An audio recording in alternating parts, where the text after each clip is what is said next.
भारत की पाकिस्तान नीति के बारे में आज 2025 में आप क्या सोचते हैं? क्योंकि वर्ल्ड के अंदर कुछ चीजें बहुत तेजी से बदल रही हैं। चीन, अगर पाकिस्तान चीन की कॉलोनी बन चुका है तो क्या पाकिस्तान अब चीन के लिए भाड़े के सिपाही देगा? सुब्रमण्यम जयशंकर के समर्थक बोलते हैं कि साहब बहुत मेहनत करते हैं, साहब जो हैं गोरों को से आंखों में आंखें मिला के उनसे बात करते हैं।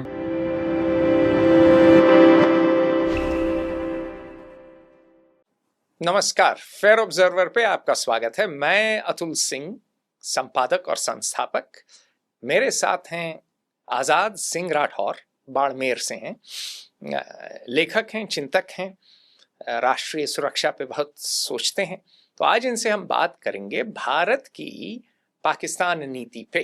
और इसमें कई चीज़ें आएंगी, इसमें अफगानिस्तान भी आएगा, बलूचिस्तान भी आएगा, क्योंकि अगर पाकिस्तान को देखना है तो बलूचिस्तान और अफगानिस्तान और ईरान को देखना होगा, और थोड़ा बहुत चीन की भी समझ होनी होगी। तो आजाद सिंह जी, नमस्कार, स्वागत है आपका। जी, आपके आमंत्रण के लिए बहुत बहुत धन्यवाद आपको और आपकी टीम का। धन्यवाद। तो आजाद सिंह जी, ये बताइए, भारत की पाकिस्तान नीति के बारे में आज 2025 में आप क्या सोचते हैं? देखिए कि किसी भी फॉरेन पॉलिसी का या डिफेंस पॉलिसी का सबसे पहला जो थंब रूल है कि आप अपने पड़ोस को देखिए। सबसे पहले हमारे पड़ोस में क्या हो रहा है, और पाकिस्तान से जिस तरह से हमारे रिश्ते बहुत लंबे समय से रहे हैं, और शुरुआती समय से ही जिस वक्त हमारा जन्म हुआ और जिस समय पाकिस्तान का जन्म हुआ एक दिन के अंतराल में, उसी के बाद से ही हमारे रिश्तों में जिस तरह से खटास रही है, तो ये इसमें तो कोई डाउट नहीं है कि हमारी सबसे पहली जो प्रायोरिटी होनी चाहिए हमारी फॉरेन पॉलिसी को, डिफेंस पॉलिसी को, उसमें कहीं ना कहीं पाकिस्तान हमारी प्रायोरिटी में अपने आप ही आ जाता है, क्योंकि हमारे रिश्ते उनसे इस उतार चढ़ाव के रहे हैं। और मुझे लगता है कि आगे इसमें आमूलचूल परिवर्तन करने की ज़रूरत अब आन पड़ी है, इसीलिए क्योंकि वर्ल्ड के अंदर कुछ चीज़ें बहुत तेज़ी से बदल रही हैं, और जिस तेज़ी से घटनाक्रम बदल रहा है और जिस तेज़ी से नई चीज़ें जो इंक्लूड हो रही हैं, तो इसमें कोई डाउट नहीं है कि हमें हमारी पाकिस्तान नीति की अगर बात करें तो इस पर एक बार फिर से सोचकर और इसे एक नए स्वरूप के साथ में अब आगे बढ़ाना चाहिए। तो नए स्वरूप में आप कह रहे हैं आगे बढ़ाना चाहिए। नया स्वरूप जरा आप बताइए, क्या होना चाहिए? जैसे आज हमारे और पाकिस्तान के बीच में जो आर्थिक स्थिति है उसमें बहुत ज़्यादा अंतर आ गया है। हमारे सैन्य शक्तियों के बीच में बहुत ज़्यादा अंतर आ गया। पाकिस्तान आज के समय वैसी आर्थिक स्थिति में नहीं रहा, और हमसे पाकिस्तान का जीडीपी तो बहुत कम है। हमसे IMF के इंटरनेशनल मॉनेटरी फंड की बहुत ज़्यादा कमजोर हो गया है। सैन्य स्थिति में भी अगर आज की बात करें हम लोग, तो वो हमारे से बहुत ज़्यादा जो है आज के समय ऐसी स्थिति में नहीं है कि वो हमारे सामने किसी तरह से हमारे एज ए कंपेरेटिवली अगर देखा जाए तो हमसे वो बहुत ज़्यादा कमज़ोर उसमें साबित हो रहा है या दिख रहा है, जैसा अभी नज़र आ रहा है वैसा। पर चाइना का जो एक बहुत लंबा इन्वेस्टमेंट, बहुत लंबे समय के लिए बहुत बड़ा जो इन्वेस्टमेंट हुआ है, वो हमारे लिए आने वाले समय के लिए बहुत थ्रेट है। मुझे इसमें कहने में बिल्कुल भी अतिशयोक्ति नहीं है कि जैसा आप जो पूछे कि Pakistan will be the next colony of the China. आप बिलीव नहीं करेंगे तो सर, और आपको तो ध्यान ही होगा, मैं अगर हमारे दर्शकों के लिए बताना चाहूँगा कि आप उम्मीद नहीं कर सकते कि बलूचिस्तान जैसे एक प्रांत के अंदर yuan is a legal tender. Yuan वहाँ एज ए लीगल टेंडर जो है। मित्रों, इन्होंने ये किताब लिखी है बलूचिस्तान पे, तो आज पाकिस्तान की बात करते समय ये बलूचिस्तान की भी बात करेंगे। तो युआन जो है वहाँ एक लीगल टेंडर हो चुका है, और मजे की बात यह है कि पाकिस्तान के जो प्रोविंस स्टेट है उसने इस बिल को जो है पास कर दिया।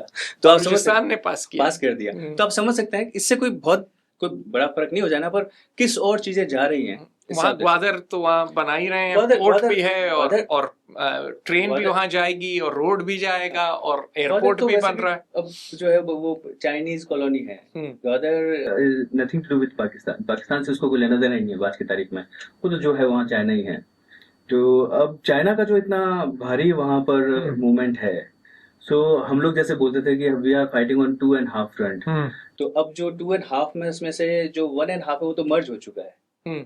सो ये हमारे लिए एक नया चैलेंज है। अब हमें इस तरह से सोचना होगा कि पाकिस्तान हमसे इतना कमजोर है, पाकिस्तान हमसे बहुत ज़्यादा ऐसी स्थितियों में है कि वो हमारे सामने नहीं टिक सकता, पर बिकॉज ऑफ चाइनीज प्रेजेंस हमारे लिए वहाँ पर हमारी पॉलिसीज को किसी भी तरह से या हमारी डिफेंस पॉलिसी को किसी भी तरह से इम्प्लीमेंट करने से पहले हमें चाइना के बारे में सोचना ही होगा। तो देखिए, आप जो बात कर रहे हैं, मेरा एक मित्र है, इजरायली है, आप सोच ही सकते हैं कहाँ काम करता होगा।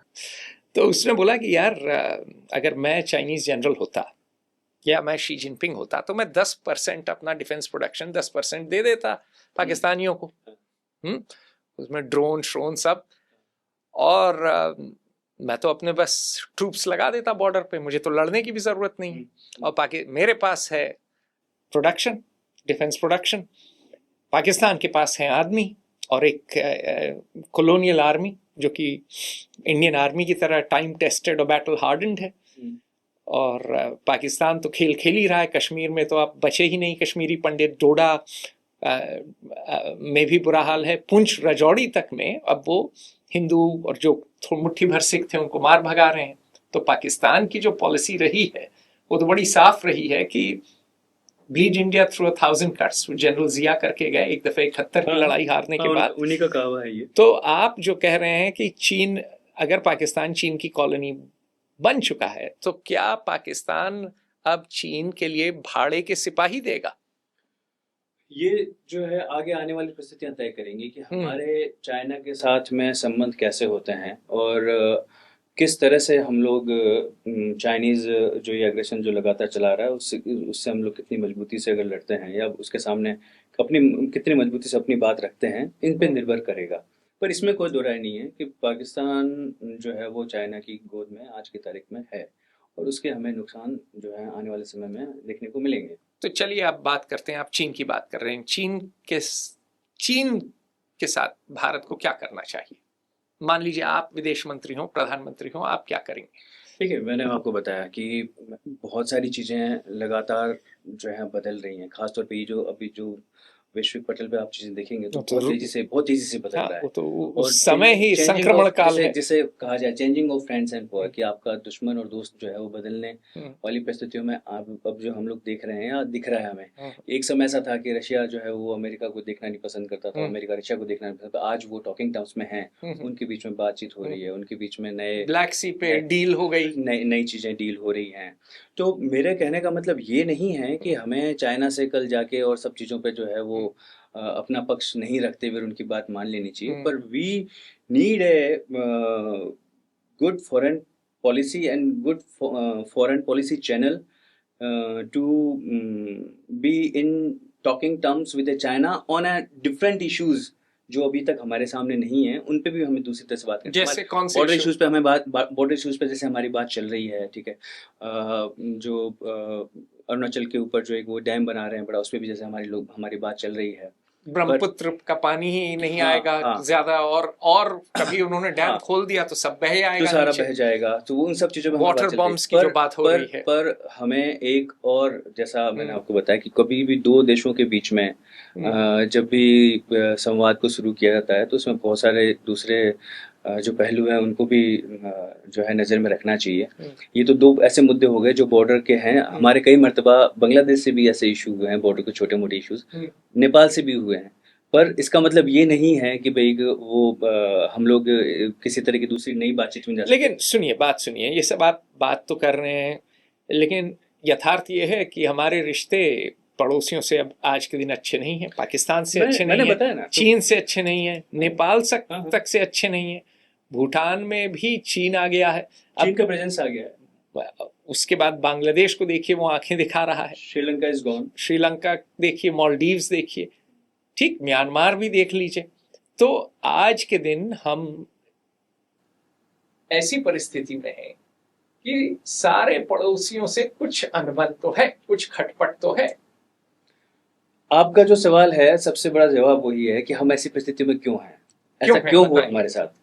क्योंकि हमारी फॉरेन पॉलिसी इस वर्तमान में, मैं अगर सीधा उन सब चीज़ों को कहना चाहूँगा, इस वर्तमान सरकार जो पिछले 2 सालों से दो बार से उसकी यहाँ 2014 से नरेंद्र मोदी सरकार जो आई है उसकी विदेश नीति आपके हिसाब से बिल्कुल मतलब ठीक नहीं रही है। हाँ, ड्रास्टिक मतलब मैं ये कहूँगा कि ड्रास्टिक है वो इंडिया के लिए, और फेल्यूर है total on foreign policy level, जिसमें आप देखिए कि हम लोग, तो आपका ये कहना है कि हमारे जो फॉरेन मिनिस्टर घूमते हैं लेजर आइज, जो लाल लाल आंखें यूट्यूब पे दिखाते हैं, वो कामयाब नहीं हुए हैं। He used to talk on economy and never speak or utter a single word on the foreign policy. This is my मेरा उनसे एक पर्सनल, जो अगर मुझसे कहेंगे, मैं कभी उनसे सवाल पूछूंगा तो ये कहूंगा कि आप कभी फॉरेन पॉलिसी पे तो बात कीजिए, आप सिर्फ इकोनॉमी बात करते हैं, जिसके लिए हमारे दूसरे लोग हैं, जिसके वो जब भी बात करते हैं तो बोलते हैं कि मुझे क्रूड ऑयल के लिए मैं बात कर रहा हूँ, जब वो बात करते हैं तो हमारी इकोनॉमी पे बात करते हैं, हमारी इकोनॉमी कहाँ पहुंच जाएगी इस पे बात करते हैं, फॉरेन पॉलिसी की बात नहीं करते, वो इस बारे में बात नहीं करते। आपने कभी उनका एक सिंगल शब्द नहीं सुना होगा कि म्यांमार में अभी वहाँ पर जो जुंटा है और जो हमारे खिलाफ है, जुंटा पूरी हमारे खिलाफ हो रही है, मिलिट्री जुंटा, हाँ, वो हमारे खिलाफ हो रही है, तो वो उस पे आपका क्या स्टैंड है? आपका अभी जो आपने बताया कि श्रीलंका में हबन टोटा और ये सारा का सारा चाइनीज वहाँ प्रेजेंस हो चुकी है, आपकी बहुत बड़ी एक मालदीव जो है आपका एक खुद का एक तरह से कह सकते हैं कि एक आपकी सबसे बड़ी प्रेजेंस थी वहाँ पे, वहाँ से आपकी मिलिट्री को हटा के और चाइनीज मिलिट्री को प्लेस किया है, ये सारा क्यों हो रहा है? तो इस पे वो कब जवाब देंगे? ये सबसे बड़ी जो है फेल्यूर यही है, और जब तक इन सब चीजों पे जवाब नहीं मिलेगा तब तक मुझे लगता नहीं है कि तो सुब्रमण्यम जयशंकर के समर्थक बोलते हैं कि साहब बहुत मेहनत करते हैं, साहब जो हैं गोरों को से आंखों में आंखें मिला के उनसे बात करते हैं। पहली दफे किसी विदेश मंत्री ने ललकारा है विदेश को, खासकर पाश्चात्य देशों को, उन्हीं के घर आकर, तो बड़े ही लोकप्रिय हैं वो, खासकर सोशल मीडिया पे, यूट्यूब पे। तो आप उस बात पे क्या कहेंगे उनके समर्थकों को? मुझे जो मैंने अभी तक पढ़ा है, या जो जिन लोगों से मैं सीखता हूँ चीजें, उन्होंने मुझे बताया अभी तक जो यही है कि फॉरेन पॉलिसी में जो आप करते हैं वो तो कभी भी आपको दिखना ही नहीं चाहिए, और मेरे हिसाब से अगर वो ऐसा कुछ करते हुए दिखाई दे रहे हैं तो इसका भी हमें नुकसान नहीं है, कोई फायदा नहीं। तो पर्दे के पीछे हो, क्या है, पर्दे के पीछे पर्दा न उठाओ, पर्दा जो उठ गया तो मैंने कहा ना कि देखिए, तो भेद खुल जाएगा। ये बात कोई सिर्फ और सिर्फ कोई दो पार्टी के बीच की बात नहीं है, दो विचारधाराओं की बात नहीं, ये देश की बात है। नहीं, बात सहमत हूँ, लेकिन बात सहमत। देखिए, आज आप ये देखिए कि नेपाल से हमारे रिश्ते तो एक तरह से कहा जाए कि भाई ये दो भाइयों जैसे रिश्ते हमारे से हमेशा रहे हैं, एकमात्र हिंदू राष्ट्र था। आप अब देखिए, आप रेप्लिकेशंस कैसे होते हैं, हमें क्या करना चाहिए। आपने अग्निवीर योजना को आप लेके आए, आप जैसे अग्निवीर योजना आई, हमारे यहाँ गोरखा जाना बंद हो गए। आप जरा सोचिए कि हर साल आज भी हमारे मिलिट्री के अंदर गोरखास की बहुत बड़ी प्रेजेंस है, वो उस कंट्री के लोगों का सेंटिमेंट हमारे पक्ष में रखते हैं वो लोग, और वो आपने एकदम से बंद कर दिया। अब आप सोचिए कि आपका एक इतना बड़ा टूल, एक इतना बड़ा साधन जो आपको वहाँ पर एक बहुत ही दोस्ताना देश के रूप में जो देखता है, या जिस कारण से वो देखते हैं, उसको आपने बंद कर दिया, तो उसके नतीजे आएंगे। हमारे जो चीफ ऑफ आर्मी हैं, वो वहाँ द्विवेदी जी, जनरल द्विवेदी, कोई भी चीफ ऑफ आर्मी है, वो नेपाल के भी चीफ ऑफ आर्मी, मतलब जो हाईएस्ट पोस्ट पे उनको रिकॉग्नाइज किया जाता है, ऐसे हमारे उनसे रिलेशन रहे हैं। मतलब they used to get all protocols and everything in Nepal by their army. इस पे मैंने अध्ययन नहीं किया है, लेकिन नहीं, इस पे मुझे इस पे मालूम है। तो वो जो है वो हाईएस्ट पोस्ट पे जो है हमारे इनको कंसीडर करते हैं हमेशा ही। अब आप देखिए कि इतना सब कुछ होने के बाद हम लोग उनकी चीज़ें, उनके पक्ष की चीज़ें अगर नहीं बना पाते हैं, तो चलिए, ये मैं समझ गया। आप ये बताइए, तो विकल्प क्या है? पाकिस्तान के साथ क्या करना चाहिए हमारे सुब्रमण्यम जयशंकर को और नरेंद्र मोदी को? नेपाल में क्या करना चाहिए? बांग्लादेश में क्या करना चाहिए? आप तो किताबें लिखते हैं। एक दूसरे तरीके से जो मैं अपनी बात रख सकता हूँ, यूएस ने अभी US-8 बंद किया है। बिल्कुल बंद किया, और मुझे ऐसा लगता है कि आने वाले समय में ये उनके लिए सबसे घातक होगा, उनके अन्य राष्ट्रों से संबंधों के बीच में। हो सकता है, लेकिन देखिए, वो तो यूएस की बात हो गई। मैं भारत पे प्रश्न है मेरा। उसी इसलिए मैंने आपको ये बताया, हमें हमारे पड़ोसियों की जो है वो मदद करनी ही चाहिए, हम बड़े भाई हैं इस पूरे साउथ एशिया में, अच्छा, और वो छोटे भाई हैं, तो हमें हमारे छोटे भाइयों की तरफ ध्यान देना ही चाहिए, देखना ही चाहिए, चाहे उन्हें हमारी ज़रूरत इकोनॉमिकली हो, चाहे हमारी ज़रूरत उन्हें उनकी सिक्योरिटी को लेके हो, तो उसमें हमारी होनी ही चाहिए। चलिए, तो एक दफे आपकी बात मान लेते हैं। अब आप ये समझाइए मुझे, पाकिस्तान में जिहादी खूब है, जो स्टेट है वो तो एक तरह से कोलैप्स ही कर रही है। जिस दिन पाकिस्तान में बाहर का पैसा आता है उस दिन दुबई के प्रॉपर्टी प्राइस बढ़ जाते हैं। पहले क्या होता था कि भैया 1 महीने में बढ़ेंगे प्रॉपर्टी प्राइस, फिर 2 हफ्ते में, फिर 1 हफ्ते, आज उसी दिन। तो पाकिस्तान की एलीट तो सारा पैसा चोरी करके अपने बच्चों को विदेश रख के सारा जो है मक्खन मलाई खा के और फिर हज को चलती है। 100 चूहे खा के बिल्ली चलती है हज को। वहां पे एक और जो पॉलिटिकल एलीट है, चोर ही चोर है। आप देख लीजिए बिलावल भुट्टो को, जरदारी को, आप देख लीजिए शरीफ परिवार को, तो बड़े बहुत शरीफ तो है नहीं। अच्छा, दूसरी ओर आर्मी है, उसमें भी जो है थोड़ा खाओ थोड़ा फेंको डिमेल्लो की तरह ज्यादा हो गया है। और स्टेट चूंकि न शिक्षा दे पाती है, न चिकित्सा दे पाती है, न गरीब आदमी का कुछ ख्याल रख पाती है, तो गरीब आदमी अपने बच्चे को भेजता है मदरसा, वहां उसको सिखाया जाता है जिहाद। गरीब आदमी फिर जाता है मस्जिद, जहां थोड़ी बहुत उसको रोटी मिल जाती है। तो पाकिस्तान, ये मैं नहीं कह रहा, ये इश्तियाक अहमद जो कि 3 किताबें लिखे हैं, और मैं जो ये देख रहे हैं वीडियो उनसे कहूंगा, इश्तियाक अहमद की 3 किताबें हैं। द गैरिसन स्टेट, ये स्वीडन में स्टॉकहोम में प्रोफेसर एमेरिटस हैं, अब रिटायर हो गए हैं, वहीं रहते हैं, एमेरिटस हैं। द गैरिसन स्टेट, उसके बाद पंजाब ब्लडीड इन पार्टीशन, पंजाब के पार्टीशन पे, और तीसरी जिन्ना की 808 पेज की, जहां तक मुझे याद है, बायोग्राफी इन्होंने लिखी। तो ये खुद कहते हैं कि पाकिस्तान का हाल बेहाल है। ऐसे स्टेट से, failing state, almost failed state से आप कैसे बात कर सकते हैं? किससे बात करेंगे? फौज से बात करेंगे? शरीफ से बात करेंगे? आप भुट्टो परिवार से बात करेंगे कि अब आप इमरान खान से बात करेंगे जो जेल में बंद है? नहीं, जैसा मैंने आपको बताया ना कि मैं ये नहीं कह रहा हूँ कि हमें कि अभी पाकिस्तान के वर्तमान हालातों को बदलने के बारे में सोचना चाहिए, वो उनका इंटरनल मैटर है जिसके बारे में। अब हमारे पास क्या विकल्प है? पर हमारे पास, जैसा मैं विकल्प के लिए मैंने आपको बताया कि हमारे पास में हमारे डिप्लोमेटिक चैनल्स हमेशा पाकिस्तान से रहे ही हैं, बीच में कभी बंद हुए हैं, कभी शुरू हुए, चालू हुए हैं, सब वो एक अलग विषय पर हमारे रहे ही हैं। तो हमें पाकिस्तान से भी, और अच्छा एक चीज़ तो फॉरेन पॉलिसी में बहुत जो है वो सबसे महत्वपूर्ण मानी जाती है कि आप किसी से भी बातचीत तो आपको बंद करनी ही नहीं चाहिए। आज के समय हमारी बड़े लेवल पे जो है पाकिस्तान से बातचीत जो है बंद है, और मुझे लगता है कि फॉरेन पॉलिसी के लिहाज से ये बात सही नहीं है। हो सकता है कि इस पे कम से कम बातचीत करनी चाहिए, बातचीत आगे बढ़नी चाहिए, और नई चीज़ों पर बात होनी चाहिए। और मैंने बताया कि चाइनीज प्रेजेंस वहाँ इतना ज़्यादा हो चुका है कि तो हम रोक सकते नहीं है। ऐसा अगर करके हम लोग माने किसी चीज को, तो फिर तो हमारे हाथ में रहेगा। आपका मानना है कि रोक सकते हैं? क्यों नहीं रोक सकते हम लोग? हम लोग क्यों नहीं रोक सकते हैं?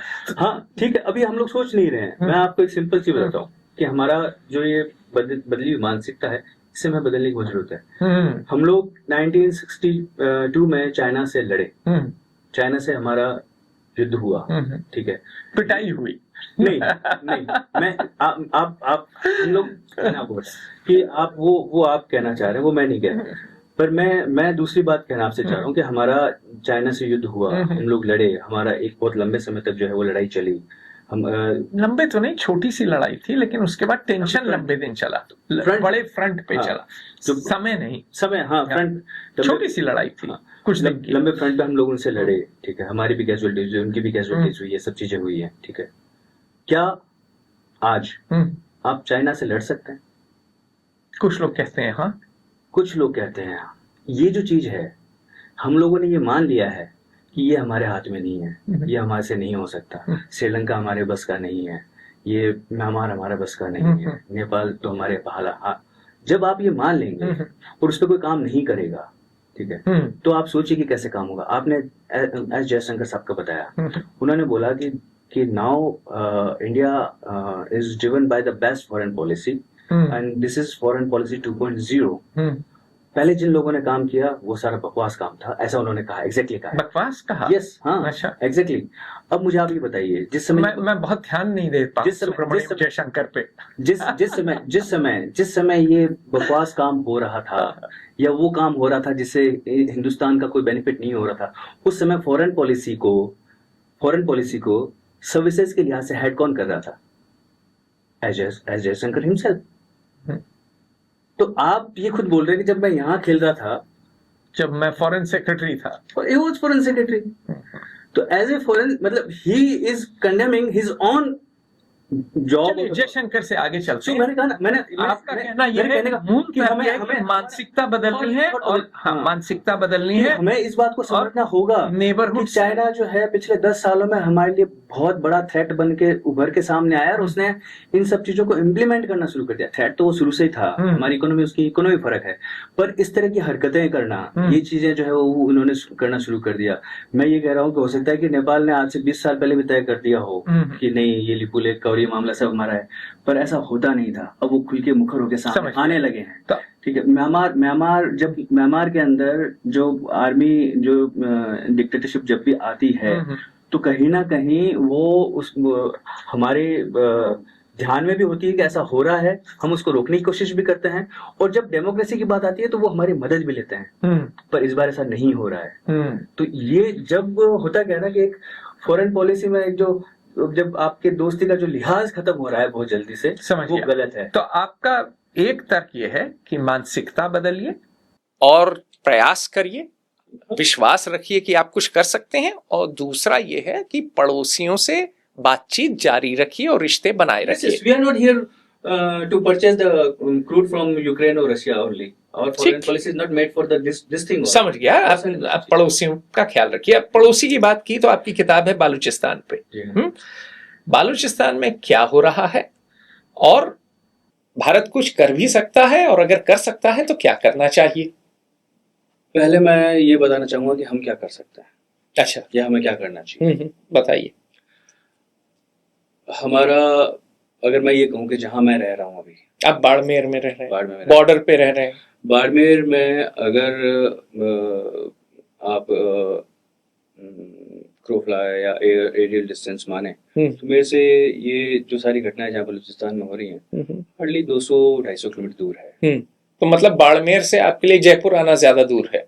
हाँ, बालूचिस्तान आप पहुंच जाएंगे। हाँ, अगर ये तारबंदी नहीं होती तो मैं मेरा कैसे जाते? ऊंट पे जाते? तो मेरा तो एक नजरिया ये हो गया कि वो मेरे सबसे इमीडिएट पड़ोसी हैं। चलिए। और फिर अगर हम लोग, क्योंकि आपको सिंध पार करना है ना, बस सिंध का भी कुछ हिस्सा, अगर आप ये जैसलमेर के सामने वाला हिस्सा देखें, तो जो सुई गैस फील्ड है, वो जो बलूचिस्तान का हिस्सा, वो बहुत ज्यादा नजदीक है। समझ गया। 100-125 किलोमीटर कुछ होगा। एग्जैक्ट किलोमीटर तो नहीं पता मुझे, पर लगभग इतना है।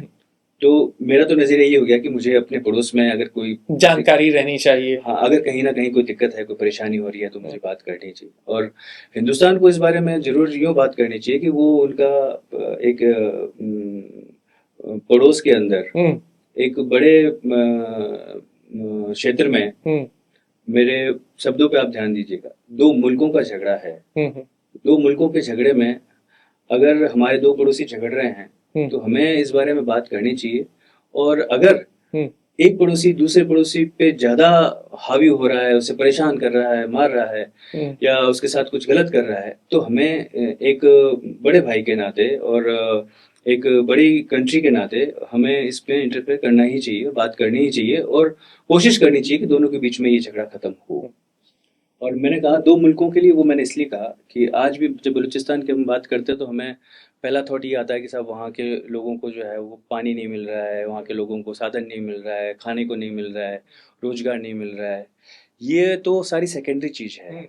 उनके दिमाग में जो सबसे पहली चीज़ है, और जो कि सही भी है, कि 1947 से पहले कलात, बलूचिस्तान उस समय कलात के नाम से वो स्टेट, कलात का नवाब था। कलात was princely state and that was never part of British India. British India का पार्ट नहीं था वो, और ब्रिटिश इंडिया के साथ में ट्रीटीज में था। और 4 अगस्त को जब ये सारा हसल बसल चल रहा था, तब एक ट्राई पार्टी एग्रीमेंट जो साइन हुआ, कलात उस समय इंटरिम पाकिस्तान गवर्नमेंट के इंचार्ज जिन्ना और लॉर्ड माउंटबेटन के बीच में वो ये था कि कलात will remain an independent country, जैसा ये शुरू से रहा है। और कलात के नवाब ने सिक्योरिटी दी थी एक जमाने में मोहम्मद अली जिन्ना को। हाँ, वो एक पैसे भी दिए थे। हाँ, वो एक जो इस्लामिक कंट्री बनने की जो बात चली थी, और उस पे जिन्ना ने जो है सभी को, आज भी हमारे राजनेता ऐसे हमें बहुत ज्यादा बेवकूफ बनाते हैं कि ये हो जाएगा वो हो जाएगा, हिंदू के नाम पे बात करते हैं, इसके नाम पे बात करते हैं। जिन्ना ने इसी तरह से मुसलमानों के नाम पे बात की और सबसे ज्यादा नुकसान मुसलमानों का ही किया। तो ये उस समय की घटना है, खैर वो तो हो गई। तो ये एक बड़ा अब ये तो कहने की बात है, मुझे बहुत से कश्मीरी मिले हैं बच्चे, ठीक है, IIT गांधीनगर में मिले, कसरत वसरत करते रहते थे, वो कहते थे कि जिन्ना ने बिल्कुल सही किया। अगर देखिए आज इस मामले में किस पे कि पाकिस्तान लेकर कि वो ये हिंदुस्तान के मुसलमानों में लोग बात कर रहे हैं आजकल, बाकी तो छोड़िए। तो ये तो फिर आपका नजरिया नहीं, मुद्दे से भटक नहीं रहा, मैं कह रहा हूँ ये विचार की बात है। बहुत से लोग ये मान के चलते हैं कि आप कह रहे हैं मुसलमानों का नुकसान किया, कई लोगों का भिन्न विचार भी है। पाकिस्तान सिर्फ और सिर्फ एक ही बात पे अलग है, एक ही बात पे अलग है, वो है इस्लाम। बाकी तो वो यूनाइट है, सिर्फ इस्लाम पे ही अलग हो रहा है। आप इस बात को समझिए। आज बलोच लड़ रहा है पंजाब से, ठीक है, दोनों मुस्लिम्स हैं। तो वो जो अलग हो रहे हैं वो इस बात पे अलग हो रहे हैं कि I am a Balochi Muslim and you are a Punjabi Muslim. अच्छा, KPK जो लड़ रहा है, खैबर पख्तूनख्वा लड़ रहा है, जो पख्तूनख्वा हाँ लड़ रहा है तो पंजाब से, क्योंकि यहाँ तो लड़ाई सारा जो है पंजाब ही करता है, पाकिस्तान का जो पंजाब है वही है लड़ाई की मूड से, वो लड़ रहा है। तो दोनों इस्लाम को मानते हैं पर इसके बावजूद लड़ रहे हैं। हाँ, तो सिंध जो है वो भी एक, वो इस्लाम को तो मानता है, इसके बावजूद लड़ रहे हैं। तो यानी इस्लाम उनको यूनिफाइड नहीं कर रहा है। इस बात को आप समझिए कि इस्लाम जो है उनके बीच में सबसे बड़ी कमजोर कड़ी है। मुस्लिम नेम तो सबसे बड़ी कमजोर कड़ी है। उनकी खुद की जो है वो आइडेंटिटी है, वो ज्यादा वो महत्वपूर्ण मानते हैं, जबकि वो बना उसके ऊपर है। तो ये सबसे बड़ा आप इसको देखेंगे, कह रहे हैं आप विडंबना है कि एक राष्ट्र जो धर्म के नाम पे बना, वो धर्म के नाम पर एकजुट नहीं हो पा रहा है और अलग अलग जातियों में। तो चलिए वापस जाइए कि ये ट्राइपार्टाइट ट्रीटी हुई, हाँ, 4 अगस्त। वो हुआ 4 अगस्त को हुआ। उसके बाद में जिन्ना ने उसे मानने से इनकार कर दिया और 27 मार्च कल या परसों का जो दिन है 27 मार्च 1948 को जो है पाकिस्तान ने अपनी फोर्सेस भेज के और कलात पे जो है आक्रमण करके और अपने कलात के जो नीचे नवाब के नीचे जो भी जो लोग थे वो जिन्ना के साथ हो लिए थे। एक लास्ट बेला ये था स्टेट के नाम पे जो है, क्योंकि कलात जो है खुद तो 80% तो वही था। लास्ट बेला खारा और एक मैं बोल रहा हूँ, तो ये जो छोटे स्टेट थे उनको उन्होंने पहले एक तरह से जो कहा जाता है कि पहले उन्होंने कल्टीवेट किया उन्हें। हाँ। और तो ये तो पुराना खेल है, जियोपॉलिटिक्स तो ब्लड स्पोर्ट है। पर मैं ये नहीं कह रहा हूँ कि भाई कि वो उसमें किस तरह से हुआ या क्या हुआ या कौन सा ऑपरेशन गलत है। हम क्या कर सकते हैं? मैं ये कह रहा हूँ कि एक वो कंट्री को के ऊपर एक कनेक्शन था वो। अच्छा चलिए, एक कंट्री को जो है उन्होंने दबोच लिया, सपोज ये कह सकते हैं। जैसे कि अगर सपोज उदाहरण तौर पे 1947 में जब हम लोग अलग हुए और हम लोग अगर नेपाल पे कब्जा कर लेते तो क्या होता? हम लोग कैसे कर सकते थे? हम लोगों ने नहीं किया, क्योंकि हमें हमारी मालूम है कि भाई हमें एक सिविलाइज्ड वर्ल्ड में किस तरह से रहना है और क्यों हम लोग कब्जा करें, जबकि हमारा वहां पर कोई वो लोगों से नहीं बन रहा था। हम तो ब्रिटिश इंडिया अलग हुआ था, ये ठीक वैसा ही। चलिए मुद्दे की बात तो वो जो आपके हिसाब से वो जो थॉट है उनकी, बलूचिस्तान की आजादी का समर्थन करना चाहिए भारत को, आप कहना क्या चाहते? मैंने ये कहा कि भाई ये मसला है, असली मसला जो है वो ये है। असली मसला ये नहीं है कि वहां पानी नहीं पहुंचा है, रोड नहीं पहुंची। असली मसला ये है कि पंजाबी पीट रहे हैं बलूचियों को। तो क्या करना चाहिए भारत को? हमें एक तो UN में इसको लगातार रेस करना चाहिए। UN की फर्क पैदा है जी, UN की आज कोई औकात नहीं रही। हमें देखिए, ये बताइए, मैंने ये कहा कि UN में रेस भी कर लिया तो क्या होगा? ये ठीक वही चीज होगी। मैं देखिए नहीं, UN का भी पतन का हो चुका है। UN अब इफेक्टिव फोरम ही नहीं है। Cutting of head is not a cure of headache. मैं अगर ये कहूँ कि अच्छा आप कहेंगे नौकरियां तो है नहीं, तो अब बच्चों को पढ़ाई क्या करेंगे? नौकरियां तो है नहीं, क्या फर्क पड़ रहा है? ऐसा नहीं हो सकता। ऐसा नहीं हो सकता है कि कहीं तो आप कह रहे हैं UN जैसा तैसा है, वहां पे ये मुद्दा उठाए, चलिए वहां पे आगे चल में बात करनी चाहिए यूएन जो एचआरसीपी है, ह्यूमन राइट पे वो जो वायलेशंस हो रहे हैं उस पे हमें बात करनी चाहिए।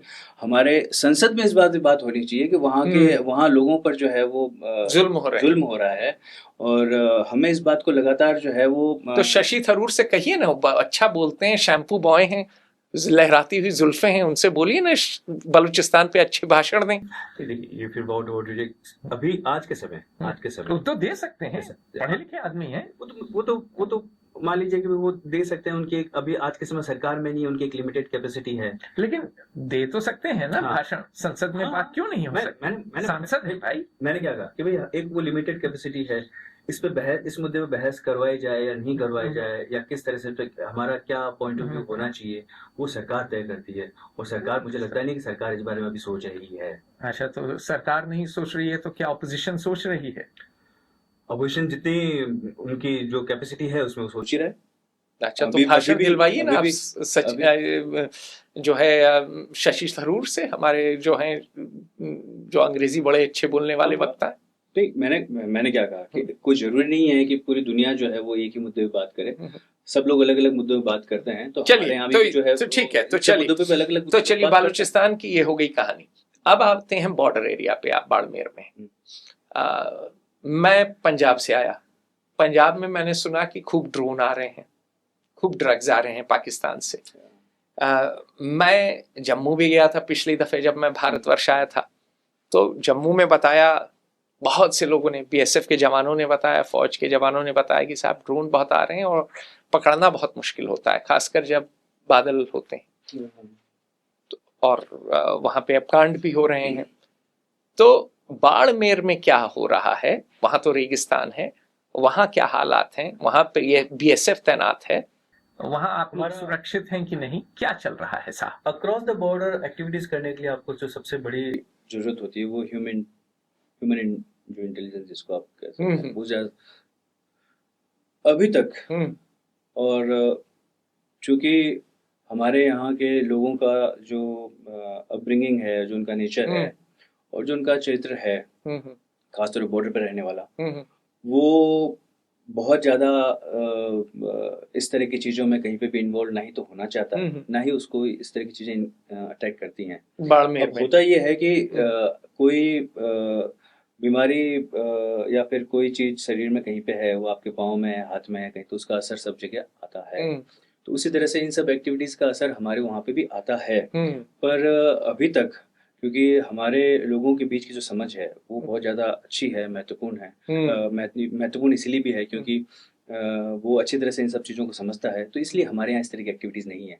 अब आप देखिए, मैं आपको इसी पे एक चीज़ करना चाहता हूँ कि किस तरह से जो है अच्छी चीज़ को नकारा जाता है और गलत चीज़ को जो है वो माना जाता है। आपने बताया कि पंजाब में इस तरह की एक्टिविटीज़ हैं, हमारे यहाँ इस तरह की एक्टिविटीज़ ज़्यादा नहीं है, बहुत मामूली, कोई इक्का दुक्का हो जाता है कुछ ऐसा। अब आप सोचिए कि अक्रॉस द बॉर्डर, मैंने कहा across the border human intelligence बहुत जरूरी है। अक्रॉस द बॉर्डर आपको आने जाने का रास्ता कौन सा है? हमारे यहाँ 3 रास्ते हैं। एक तो ऊपर रह गया कश्मीर में, मैं उसका नाम बोल रहा हूँ, जहाँ से आप आपके गुड्स ट्रेवल कर सकते हैं, ट्रांसपोर्ट कर सकते हैं, आप ट्रेवल कर सकते हैं। दूसरा हो गया अमृतसर वाघा, और तीसरा हो गया हमारा बाड़मेर से जो हैदराबाद वाला जो है ये रूट। बंद इनमें से किसको करना चाहिए और बंद कौन सा है? बंद आप वाला है क्या? अब बाकी दोनों खुले हैं। खुले। अब मैंने जो आपने कहा ना कि कितनी बड़ी विडंबना है। अच्छा, बंद क्यों है बाड़मेर वाला, ये बताइए साहब। मैं आपको बताता हूँ क्यों बंद है। इस पहले बताता हूँ क्या है वो। 18th सेंचुरी से ये रेल मार्ग चालू है। 18th सेंचुरी से। अच्छा, 18th सेंचुरी, 18वीं सदी से, 18वीं सदी से तत्कालीन जो रियासतें थी उन्होंने इस रास्ते को बनाया। 47 तक भी चलता रहा और जोधपुर और कराची के, सिंध के बीच में, हैदराबाद के बीच में चलता था। और जो ट्रेन की पटरियां बनना, दोनों रेलवे स्टेशन बनना, इसका खर्चा दोनों ने बराबर मिलकर उठाया था। और अगर आप हैदराबाद के रेलवे स्टेशन को देखेंगे, जोधपुर के railway station, it's a replica, बिल्कुल सेम, मिरर इमेज। तो ये उस समय शुरू हुआ। साथ में वो 47 के जब ये चारों तरफ से 47 में जो ट्रेनें कट के आ रही थी, जा रही थी, आदमियों से, लाशों से भरी हुई, हमारे यहाँ ऐसा कुछ नहीं हो रहा था। हमारे यहाँ माइग्रेशन बिल्कुल भी नहीं हुआ। अच्छा, और कोई मामूली छोटा मोटा पंजाब में ही हुआ? पंजाब में ही हुआ, हमारे यहाँ नहीं हुआ। तब भी ट्रेन प्रॉपर चल रही थी। सिंध में अभी भी कुछ राजपूत हैं ना? हाँ, काफी संख्या में, अच्छा। काफी बड़ी संख्या में। तो ये तब तक भी चल रहा था। और उसके बाद में आज़ादी के बाद में 70, मैं अगर कुछ भूल रहा हूँ, मैं कुछ वो फैक्ट्स जो फिगर्स याद करने में थोड़ा सा कमजोर हूँ, इसीलिए 71 के बाद, अगली दफे 71 के बाद ये जो है वो बंद हुई। अच्छा, उसके बाद में से दोबारा शुरू किया गया। फिर 2006 में मनमोहन सिंह जी की जब गवर्नमेंट थी, तब हम लोगों ने इसको वापस शुरू किया और हमारे वहां से आदमी आ रहा जा रहा था। तिजारत हो रही थी, ट्रेड हो रहा था।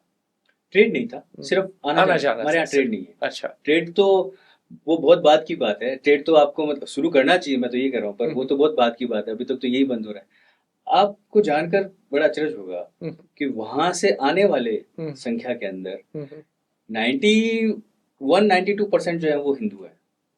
अच्छा, वहां से जो ट्रेवल करके यहाँ आ रहा है उसमें 91-92% हिंदू है।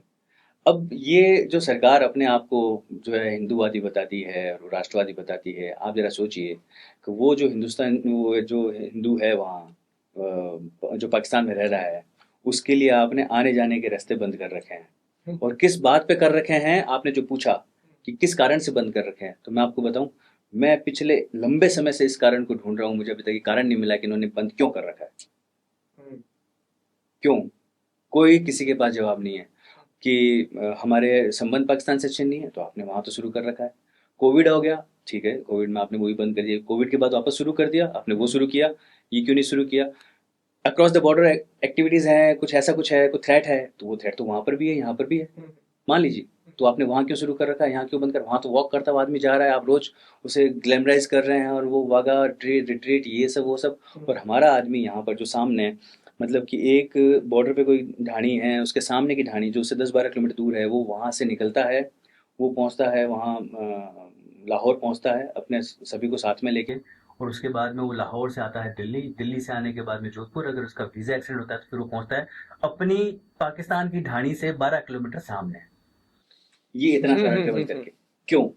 इसका कोई कारण नहीं। तो तर्क संगत नीति नहीं है। अब जो आपने कहा ना कि हमें पाकिस्तान से किस बारे में बात करनी चाहिए, क्या बारे में बात करनी चाहिए, जब मैंने किसी एक बड़े विदेश मंत्रालय जुड़े हुए किसी बड़े व्यक्ति से पूछा, तो क्या ऐसा, तो उन्होंने कहा कि हमारी तरफ से ऐसा कुछ नहीं है, पाकिस्तान ने जो है बहुत एडामेंट है इस पे। तो मैंने कहा जब पाकिस्तान इस पे एडामेंट है यहाँ पे, और दूसरी तरफ जहाँ उसे फायदा नजर आ रहा है वो आपसे फायदे की बात कर रहा है, तो हमें इस बारे में बात करनी चाहिए। तो उनका जवाब ये था कि कौन बात करेगा सरकार में। सही बात, कौन बात करेगा सरकार में? यहाँ वो लाल आंखों वाले मीम्स से फुर्सत मिल जाए तो कोई बात भी हो आगे। Laser eyes. चलिए, बड़ा अच्छा लगा साहब आपसे बात करके। आजाद, मैं आज की मुलाकात के बहाने आपको मैं बाड़मेर आमंत्रित करता हूँ। धन्यवाद। आइए, हमारे लोगों से मिलिए, देखिए उन्हें, और मैं उम्मीद करता हूँ कि आप जैसा व्यक्ति अगर कोई बाड़मेर आता है और बाड़मेर की बात करता है तो निसंदेह इससे हमारी जनता को बहुत फायदा होगा। हमारी जनता को एक बहुत इंटरनेशनल प्लेटफॉर्म पे जो एक आवाज मिलेगी, उनको सुना जाएगा। बहुत बहुत धन्यवाद, और बड़ा आभारी आप इतनी दूर से आए आज। धन्यवाद आजाद सिंह राठौर। चलिए मित्रों, अगर ये आपको अच्छा लगा तो सब्सक्राइब जरूर कर दीजिए चैनल, और बुलाते रहेंगे इनको। लंबी बातचीत रहेगी। धरातल से जुड़े हुए आदमी हैं और धरातल की बात हमको सुननी चाहिए। चलिए, नमस्कार।